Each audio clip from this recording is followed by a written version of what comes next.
Oh, planner got back to me. You have got to be kidding me. Seriously.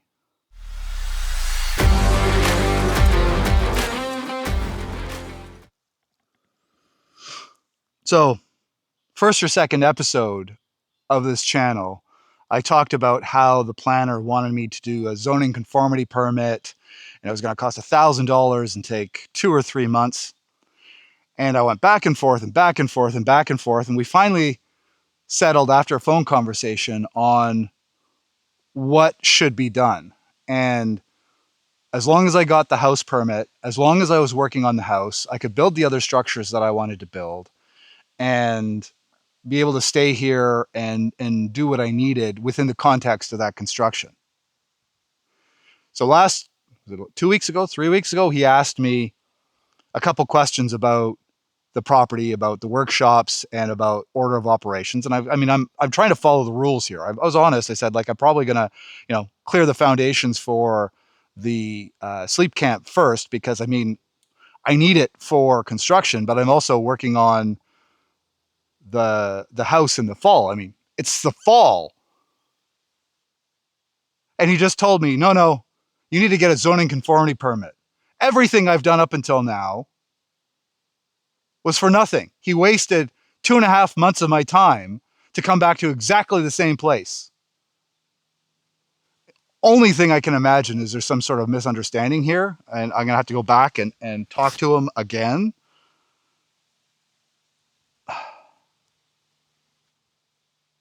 But I'm not trying to do anything wrong. I'm not trying to break the rules. I'm not trying to be that guy that's trying to, put a fire hazard hovel on a 1/4 acre lot. I've got 220 acres, for crying out loud.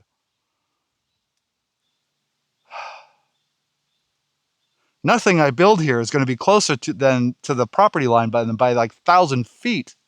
Nobody can see anything that I'm doing. And we covered this ground.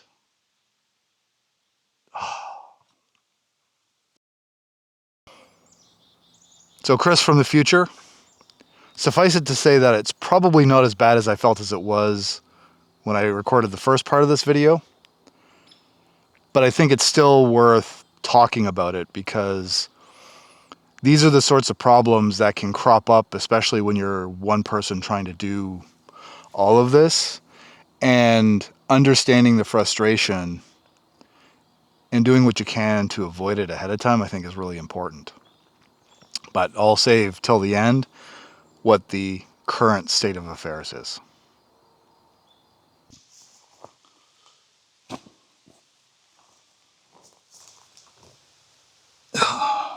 So,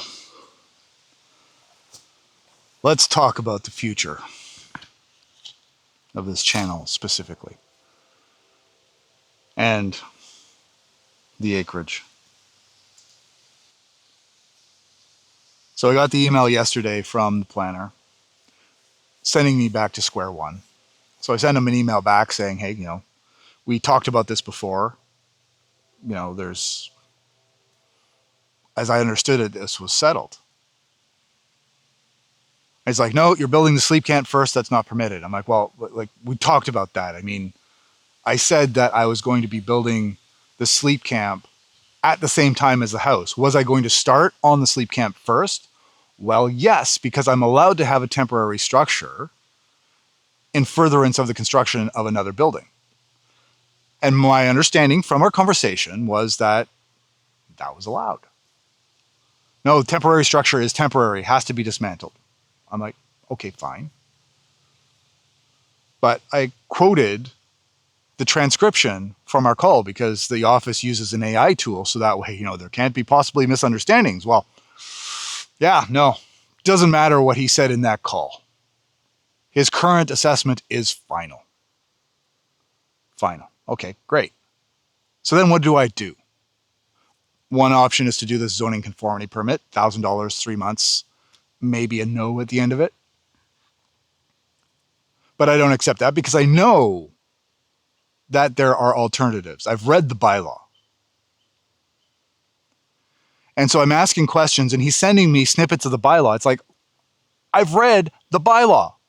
The bylaw does not matter. What matters is your interpretation of it, how you think I can do something. And I don't really care at all about what I can't do. I want to know what I can do. I want to end up with a house here. I want to end up with a workshop here. I want to end up with a sleep camp here.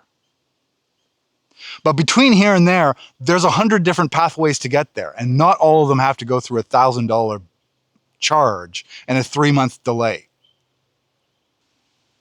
But we live in the province of Ontario. The rules that he is making me follow are the same rules for the entire freaking province. And other jurisdictions don't do this.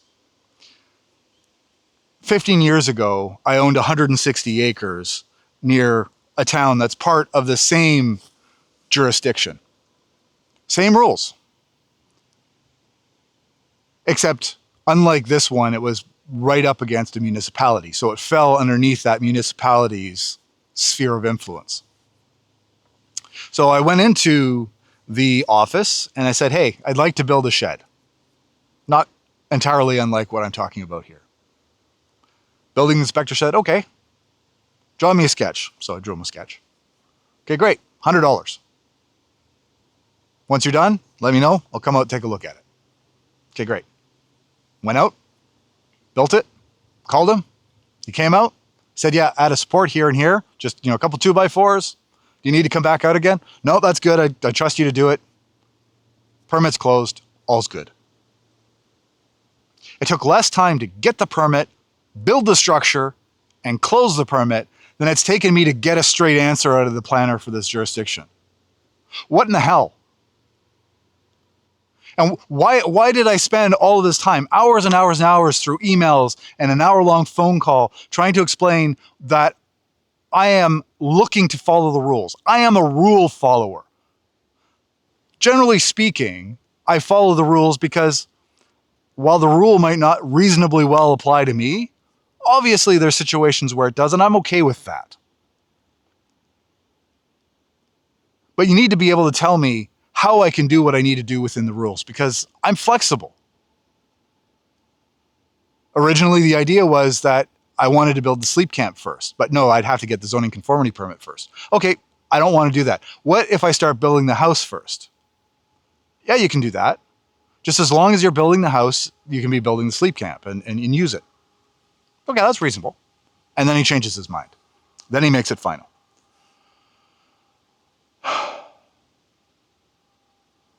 I am a rule follower, and I don't want any discussion in the comments to be around government overreach or whatever else. I mean, I'm Canadian. I've seen people who break the rules and make life miserable for other people. I'm not that. I'm okay with there being rules, generally speaking, but rules that are absolute and enforced without any consideration or empathy or understanding, that is wrong. And in most jurisdictions, there's alternatives. There's someone else you can talk to, say, hey, look, I'm not trying to be unreasonable. I think there might be an understanding over here, which I think is the case probably. Almost certainly there's a misunderstanding because he sees word 1 and refuses to see word 2. But not in this case. The only option is to go to the board. Fortunately, I know one of the board members, and I've already talked to him, and he has a call with the planner in a couple days. But there's no certainty. There's no guarantees. And, if the planner won't tell me what I can do,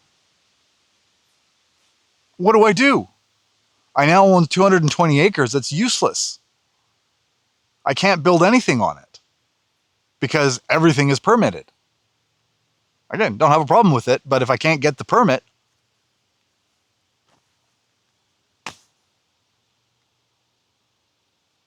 and I've gone through the verge at screaming at the top of my lungs and crying because, What the hell can I do? I'm totally powerless in this situation. I have invested so much time and money and energy in getting to this point in my life. I've suffered major setbacks. I had a fire that destroyed my home, everything in it, including my business. Recovered from that. I've had business failures, some of which were my fault, some of them weren't. I've gotten a job only to have it disappear 2 months later because the board changed their mind and everybody was fired. Got a job and ended up losing it because of the Hollywood strike, because there's no work. But this property is a culmination of so much effort. This is where I want to build my forever home. And it took a lot to get this. Not necessarily suffering, but it took a lot of time. And certainly cost money. To get the driveway in took weeks and weeks and weeks and cost thousands of dollars. And I don't want to break the rules. I don't want to have something that no one else is allowed to have. I just don't have the money to do it in the straight up normal way. If I had $1,000 at this point, I would probably spend it and then move on. But I mean, the problem is I spend $1,000 on that. Oh, I can build a sleep camp. Great. Now I have to spend another $500 in order to get the house permit. So it's not that I can just spend the money and be done with it. It becomes more money, which becomes more money, which becomes more money. And I don't know what to do, because while things may work themselves out, if my friend is able to have a conversation and we find some reasonable middle ground through which I can make progress, then great. But if not, this is a white elephant. Completely useless. Now, one of the things that's been running through my mind is I can sell it. It is worth a lot of money. And in a way that would solve some of my problems, it would allow me to pay off my debts. But the problem is, if I sell it, the dream dies. My dream was, as I've said in the other videos, to build my forever home here and build a shop and have a garden, sawmill, etc. But given the constraints of my other part of my life, where my wife wants to be close to family, which I totally understand, and she wants to have a reasonable commute to work, this location allows my wife to have exactly the same commute that we do in town. Now, from a YouTube perspective, yeah, I could, buy 50 or 60 acres well west of here and make videos on the weekends. But that's not what I want. I'm really going to be limited in what I can do. That, the permit that I put together for this property, we came to the agreement that, I build the house, but the nature of it is I could put as many buildings on the permit as I wanted to, that there was not really any limitation. So I put 26 buildings.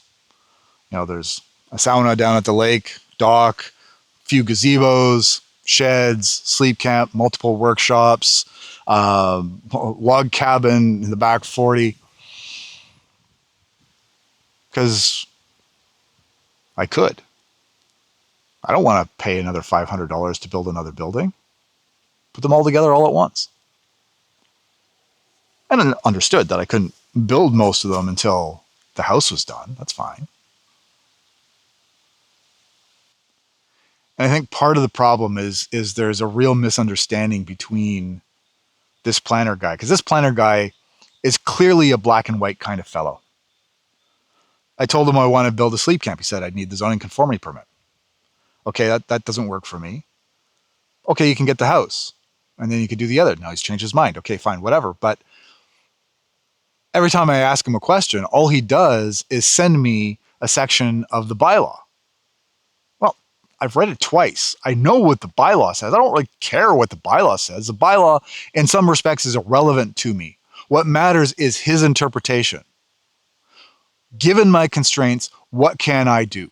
And he won't answer my question because he's like, oh, well, you can't build a sleep camp. Okay, fine, I can't build a sleep camp. Well, you can't stay there indefinitely without having another building. Okay, what can I build?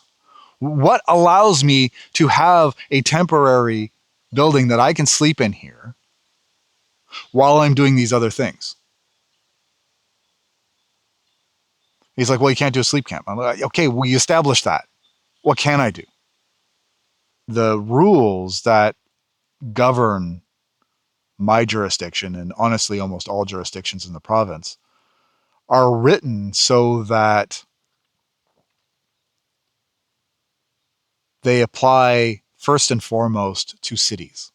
So somebody who has like a quarter acre, half acre lot where, houses are right up against each other. Obviously, you don't want somebody to, drop 5 ugly sea cans in there or build a ramshackle shack that looks like hell and is a fire hazard, store a bunch of ugly stuff in their yard that really makes people upset. I mean, I kind of understand why those rules exist. I'm on 220 acres. Where I'm sitting right now, I think the property line is 950 feet that way. All of the setback requirements in the bylaw are on the order of 10 to 20 feet. They don't apply to me. Nobody can see what I'm doing. I can hear cars in the distance. Nobody can see unless they come and look or they fly over with an airplane. So I'm not bothering anybody. Now, I understand that, one of the things they want to limit is make sure that nobody is, has like an unregulated septic system. Okay. Or if you have a house that, all of the volume of that sewage isn't just, going into a river. Okay. But I mean, technically that's not the jurisdiction of the planning board. It's the health unit.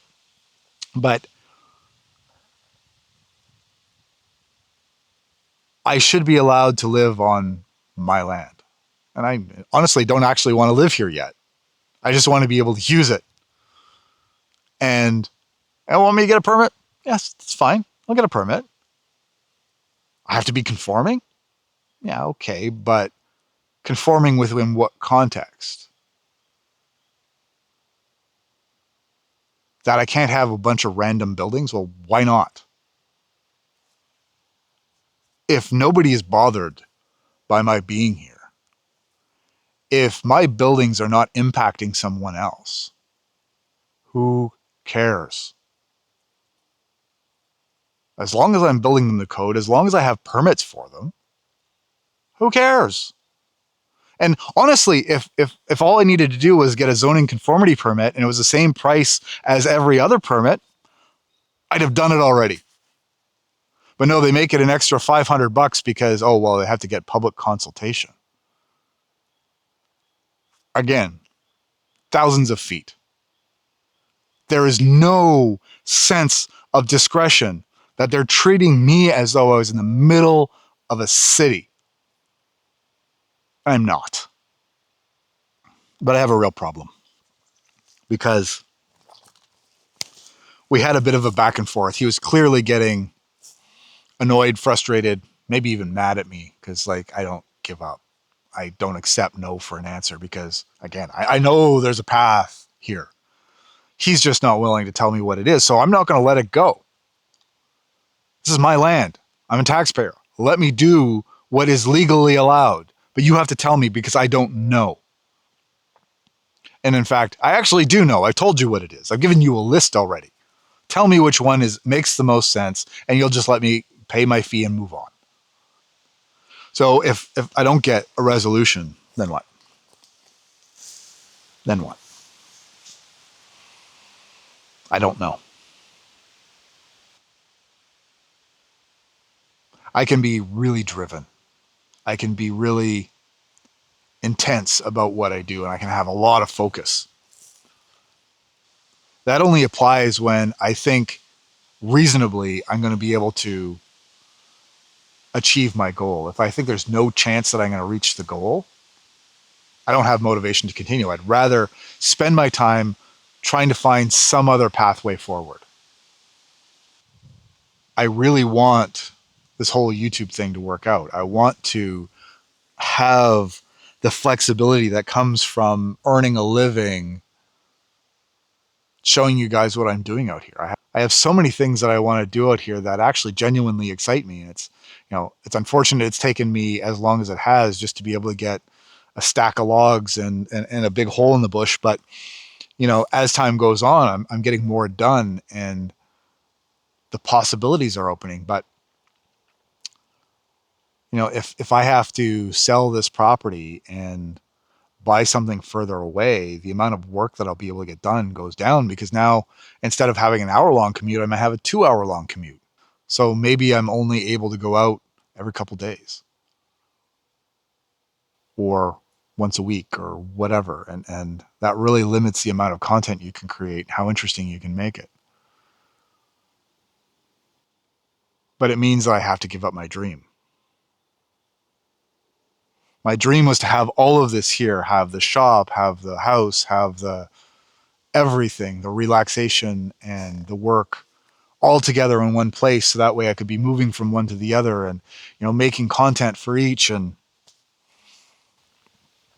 I don't know that I can do that anymore. One of the things I'm thinking is that I keep going with the logs and prep them up and notch them, get them to the point where I have my walls and my trusses and stuff. And at that point, probably make a decision because in that situation, then worst case scenario, I could take the logs and go somewhere else. If that's what I have to do, if living here is no longer an option, my mom's offered to pay the $1,000 for the zoning conformity permit. The problem with that is it requires public consultation and a vote of the board. So it's not even a guarantee. I could spend $1,000 and they could say no. And I don't want to spend her money on that. Like obviously I'd repay her, but eventually, but that's one of the reasons why I'm resisting it so much is because there is no certainty there. If it's just $1,000 and move on, sure, great.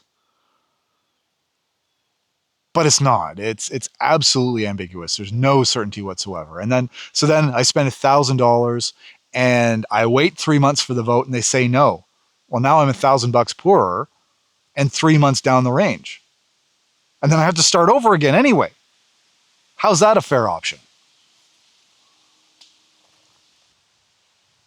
I have, generally speaking, stood up for what's right and what's morally correct. I'm not a religious man, but I have a very, very strong moral compass.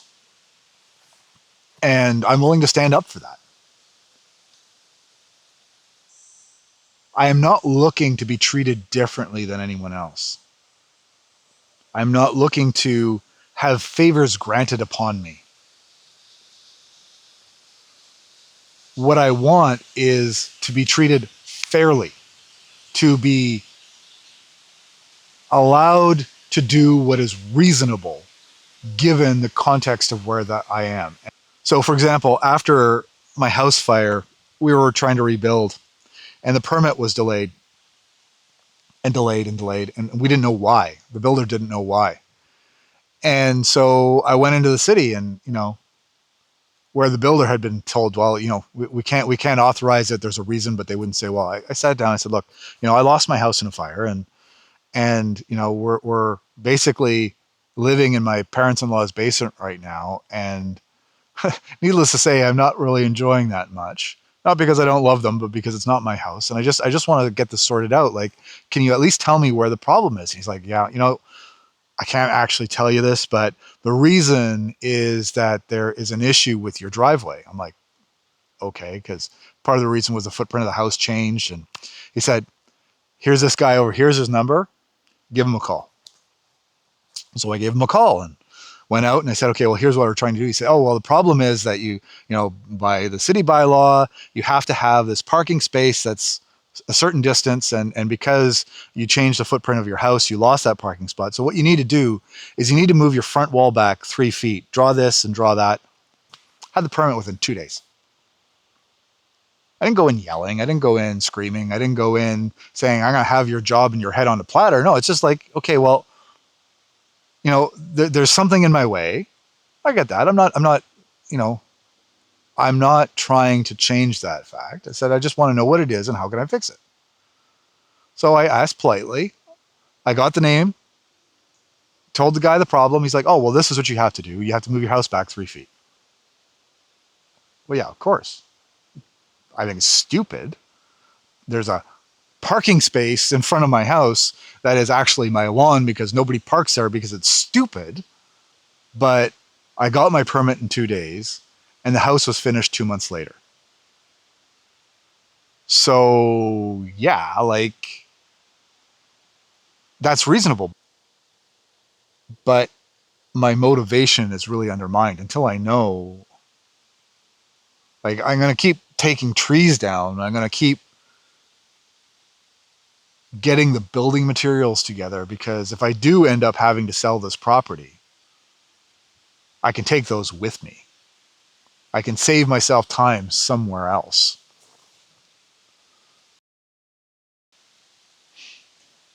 But let me tell you, if you are somebody who is looking to do the homestead thing, and this is more specifically in Ontario, but I think it's true in a lot of jurisdictions, especially in North America, that rules are not applied evenly. In Ontario, at least, building code applies everywhere. And there's a lot of YouTube channels that have said how, oh, well, building code doesn't apply to me because there's no inspection. But the fact is there could be an inspection at some point. The way that the rule is written is that in an unorganized township, for example, there aren't inspections per se, but there could be a spot inspection. The province could come in and say, I'm going to take a look at your construction. Let me see it. And if I find any deficiencies, you have to fix them. And usually that only happens on the back of a complaint, but it is possible, especially if you're doing a YouTube channel. Complaints could happen because there's been several examples, Sean James and others, where somebody has decided they have taken umbrage with what they're doing and they make their life difficult through legal or non-legal means. So you need to take that into account. But even if there's no inspection, that doesn't mean that there's not planning oversight of some kind. So you need to understand what kind of planning oversight that you have. I've talked to some, James Zalof's for one, who's talked to his local planning office where basically they don't care. There's one person there, they stamp what needs to be stamped and off it goes. And I talked to other people in other jurisdictions that have some more oversight. Planner came out, took a look around. Yeah, okay, no, that just don't do this and don't do that. And for the most part, get this permit. And the only real issue is if somebody complains. And if somebody complains, then you'll have to do this other thing that's going to take, a couple of weeks, another $500 fee. It's done. But that's only if somebody complains. But otherwise, I don't really care. And then you have my case where you have somebody who is zealously, I'm going to tell you by the rules. I'm not going to allow anything except what I read in the rules. You need to know those things.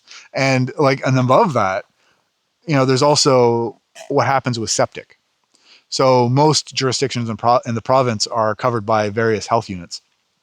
And the health units regulate what septic you're allowed to have. And, if you just have like a cabin, you can have an outhouse. That's fine. But if you want to have a house, now you have to have an actual septic system. And that's a problem that I'm going to have here is that permit is almost $2,000. And they expect it to be done in a relatively timely fashion. My original plan was to get the house close to being done, because at the time when I planned all this, I assumed there would be an occupancy permit, which is when the jurisdiction says yes, you're allowed to live in there, and you have to have potable water, you have to have sewage, you have to have power. So my assumption was I would get the structure to a point where it's almost ready to be lived in. I would sell my house in town and use the proceeds from that to put in the sewer, put in the water, and put in the power. And we might have to live, in the outbuildings for a few weeks while that got sorted out, but so be it. I would time it so that way it happened in the spring, so we're not having to deal with winter or anything like that. And it would be fairly straightforward because, you just call the contractor, you get yourself on the waiting list, and it's done. Costs a fortune. Field bed's going to be $25,000 to $40,000. Wells $10,000 to $40,000. Power is $20,000 to $50,000, depending on a lot of factors. But no big deal. I have that kind of equity in my house, so it'd be easy to sort out.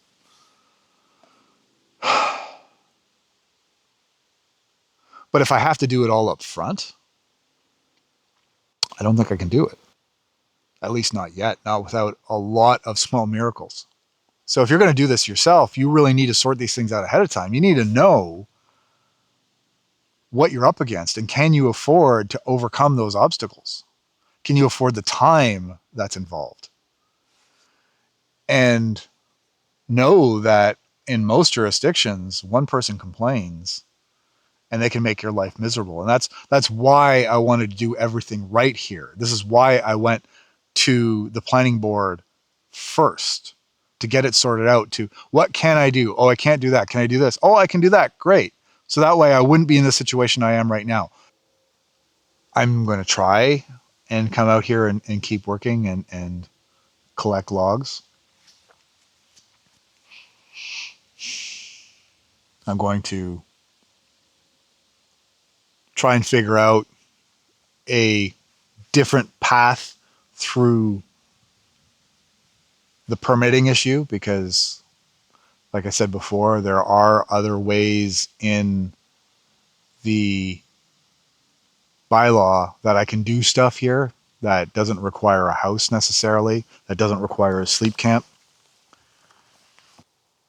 In some ways, I'm very much in a holding pattern.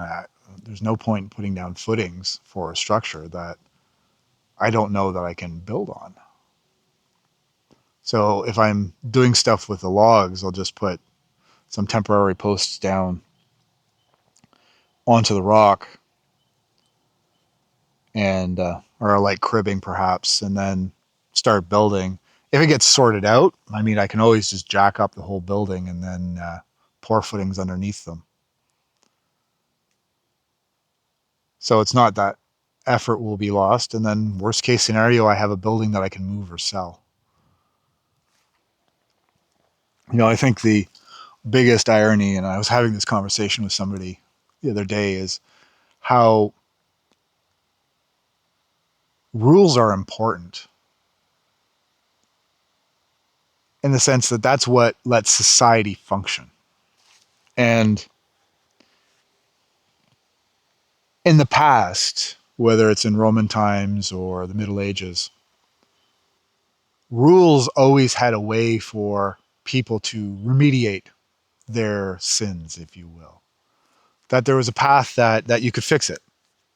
Because if you broke the rules, the only way is a lifetime of consequence. Well, if you've broken the rules, there's no reason to follow them anymore. You end up with lawlessness. And, in North America, well, governments can enforce their rules pretty sternly. But the thing is, when you start doing that sort of stuff, when you are taking, it's hard to call it a right per se, but when you have the expectation of one's ability to do things in society, you take those things away, you start creating a lot of people who are no longer have anything to lose. And I don't want to live in that society. I don't want to be that person. I've seen what can happen. History teaches us that. We're better than that. We shouldn't be making so many rules that nobody can follow them unless they're rich, because, well, I suppose given how things are going in the world, we're going to find out exactly how that turns out not too long from now. And I heard today from the planner, and I can't imagine that he was that thrilled about the whole situation, but at the same time, he seemed willing to talk it through. I don't actually have a conclusive answer right now. I have to still go through it all again. I don't think anything here has necessarily saved me the 3 months that I've been waiting since we started having the conversation. But my approach is going to change a little bit. I think part of my problem is that I have a habit of thinking really long term. And I'm not just thinking about what I'm building right now, but I'm thinking about all the stuff that I want to do from now until the end of time. I'm thinking about how really important it is for me to get out here to be able to live in a permanent home. But at the same time, when it comes to somebody whose job is focusing on the present, that can probably be a little confusing. And I definitely don't want to make it sound like he's not doing his job, mainly because I have to be aware of some of his challenges that, people can be really difficult. And I don't know that he was realizing to the extent to which that I was just trying to know where I was versus trying to force my point of view on him. But going forward, I'm willing to accept something different.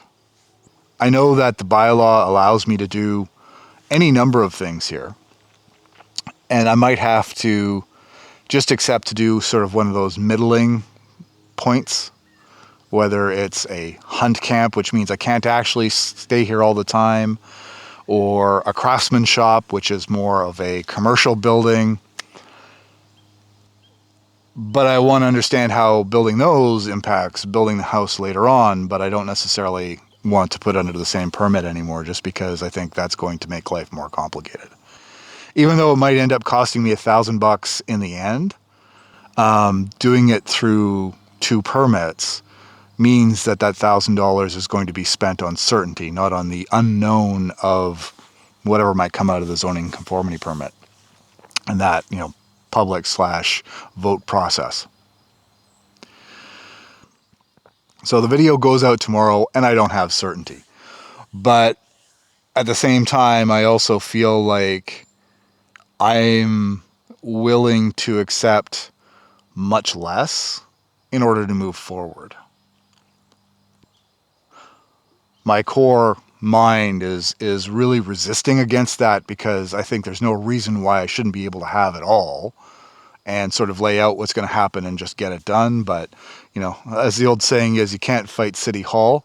My experience is you can irritate it a little bit and get it to the point where it's at least willing to consider the non-standard approach. Because at the end of the day, like I said earlier in the video, I am a rule follower, and I know that a lot of these rules, they definitely shouldn't apply to me, but they do exist for a good reason.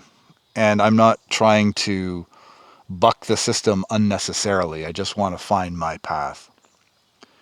And in the last exchange that I had with the planner, his tone did change. I mean, I'm trying to be somewhat conciliatory. I don't want to make us stink if I don't have to. And so next week we'll find out whether or not he understands where I'm coming from, if I can get the information that I need. And we'll see how it works out in the end. But now, as of right now, I no longer feel like I'm going to have to sell the property or give up on the dream. Rather, I have to accept that I have to delay the dream somewhat. Maybe. We'll see. Still don't know entirely, but it's just really stressful because so much is on the line now with everything that's going on in the world. And I just want to do my thing. I whether it's YouTube or not YouTube, or this channel or a different channel, I have so much I just want to do. And this kind of bureaucratic interference, not necessarily because it's intentional or malignant or anything like that. It's just, it exists as a consequence of a class of people trying to put a box around every problem. But humanity teaches us that not all of us fit in that box. And when the people who are responsible for managing the boxes are not willing to listen, to say, hey, you know, I'm actually that box over there, but I don't necessarily recognize it. Like, ask me a question. And as I've thought about it more, especially when I thought about, well, when I've been dealing with these bureaucracies in the past, at what point did it change? At what point did it go from, you can't do this, to, oh yeah, you can do that? And it's always when the guy on the other side asked a question. Well, what do you want to do and why? Are you willing to accept an alternate way to get there? And once I have my conversation with the planner to try and move forward, I'm going to ask him to ask me that question. Because if he asks me a question in his frame of, this is how things are done, perhaps I can answer that question in a way that he then gets it. I think what got me the most at the beginning of the week when I first got that email was how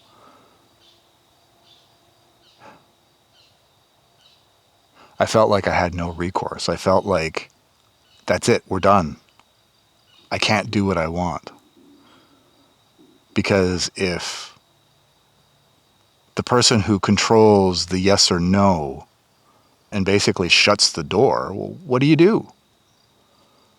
It's not that I necessarily thought in that moment that there was no other path, but it was more that I felt like we had agreed this is how it was going to happen, and he changed his mind.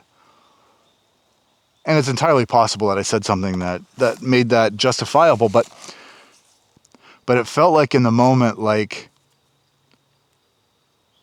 I could no longer trust the system, because if you can't, you know, go through the process and have, okay, everybody agrees on everything, just do X, Y, and Z. You do X, Y, and Z, and then suddenly, no, that's not good enough. No, you have to do A, B, and C, or you can't do that at all.